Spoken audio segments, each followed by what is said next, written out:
Good evening, everyone. My name is Joanna Lacher, and I am going to be presenting the final part of my project for supply chain management. I did my project on the supply chain of shampoo, so I will be touching on some areas of the supply chain and then giving you some improvements as well as to ways that I think that the supply chain can be improved. So I hope that the information I share gives you some information that you get to take forward with you when you go to further classes that, can be some professional information to help you in the future. I'm just going to share my screen with you guys so you can see my PowerPoint here in just a moment.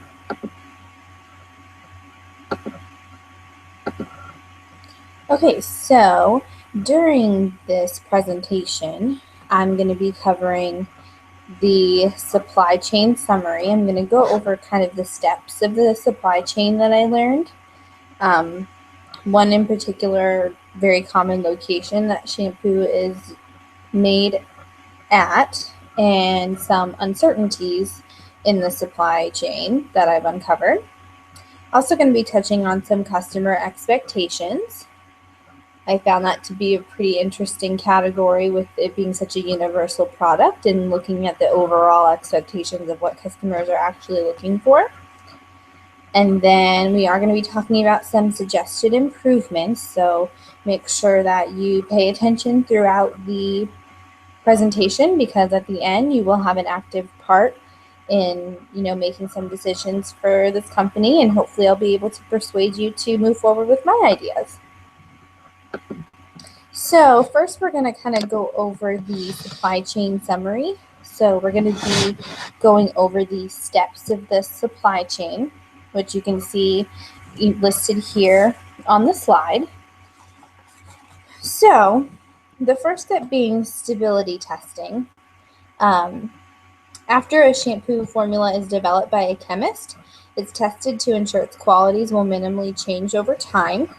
This is really important when forming a shampoo because when using the chemicals used to create shampoo, you have to make sure that the shampoo will maintain its quality even when it sits on the shelf for a long period of time or even sits in your shower, because we all know sometimes shampoo is not something that you go through extremely quickly.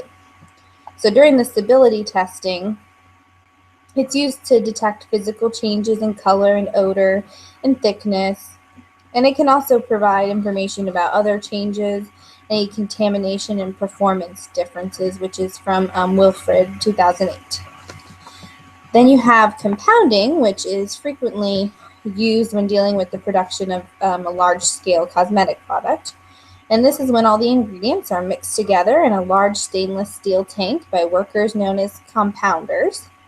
This is where the raw materials are provided into drums as large as 55 gallons, and are poured into the batch tank and mixed thoroughly, which is from Romansky, 2010.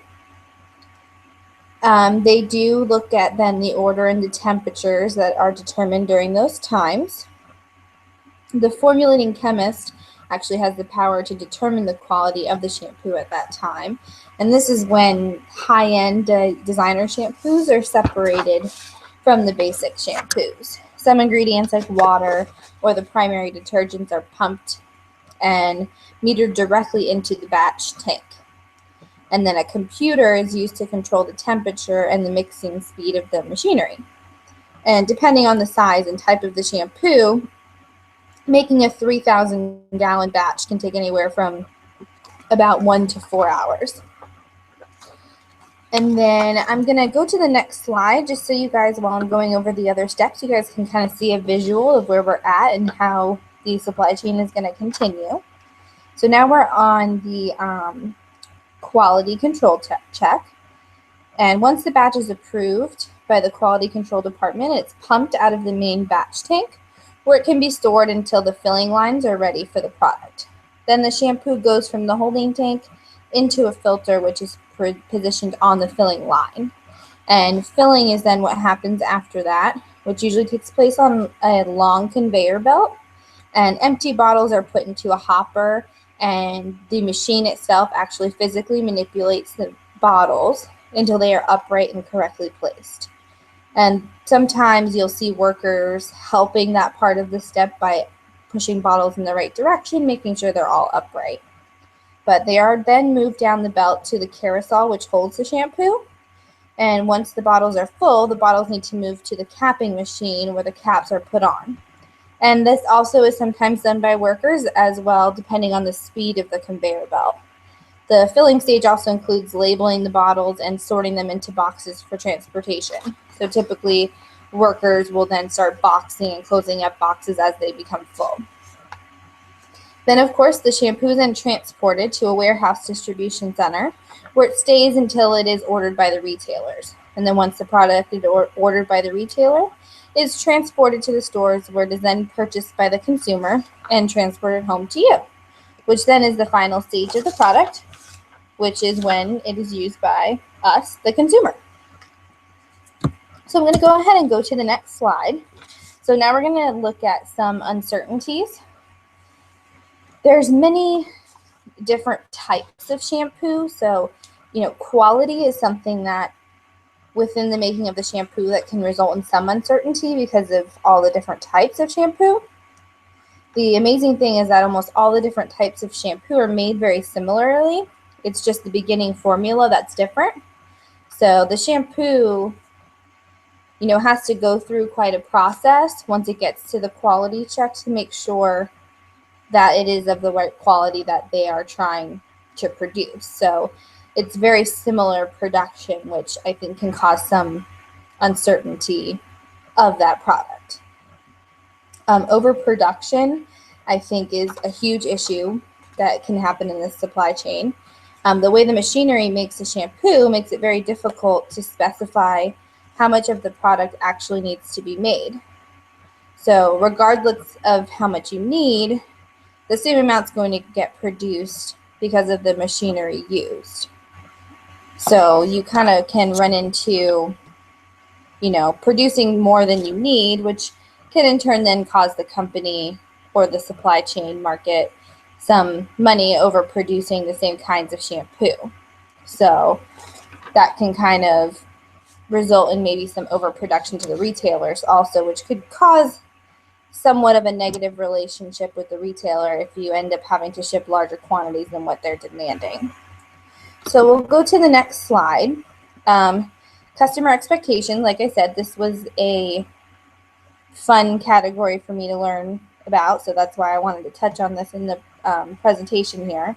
Some expectations of shampoo include hair cleaning, silky hair, anti-dandruff, nourishment, moisture, healthy and long hair, fragrance, and the way that the hair falls.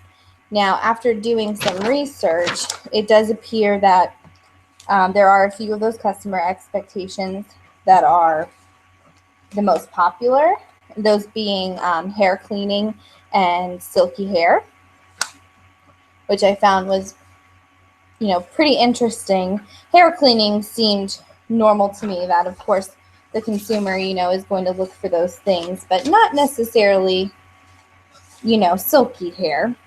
But those definitely proved to be the two most important expectations of the customer, which can be used when the actual shampoo is being tested by the chemist or during the quality check of the,